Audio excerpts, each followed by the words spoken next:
all the amazing things you can see and do in the Theodore Roosevelt National Park, seeing a burial site might not be one you knew about. Cliff Naylor traveled to Medora in 1996 to learn about a grave for one of the earliest North Dakota pioneers. We'll have the update after this story. The rugged Badlands are a destination for hundreds of thousands of tourists every year. 100 years ago, it was also the destination for hundreds of homesteaders like William Bryant. William Bryant was a sawmiller that came to the area in the late 1800s. He saw the size of the trees along the Little Missouri River and wanted to come and set up his sawmill to help settlers, homesteaders build their homes, their dreams. Bryant died in the Badlands before the area became a national park. Just prior to his death in 1915, he showed a couple of his neighbors and friends here where he wished to be buried.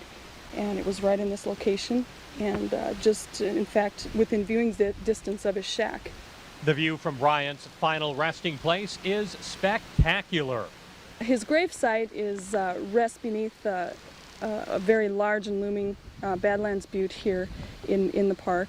And it's nestled in amongst the juniper trees, overlooking the river bottom and the cottonwoods from which he made his living.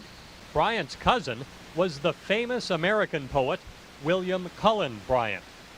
The cousin poet of the man buried here wrote a poem, Thanatopsis, and he speaks about a man's resting place being a special and magnificent couch.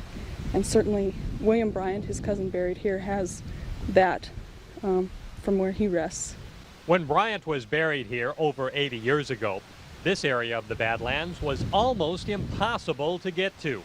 But today, his gravesite is located only a couple hundred yards from the main road that winds through the north unit of Theodore Roosevelt National Park. Now for the update. The Bryant gravesite is still there, located along the main road through the north unit of Theodore Roosevelt National Park. If you need help finding it, you can just ask a park ranger for directions. Yeah, pretty neat, huh? Pretty neat, right? Badlands haven't changed at all.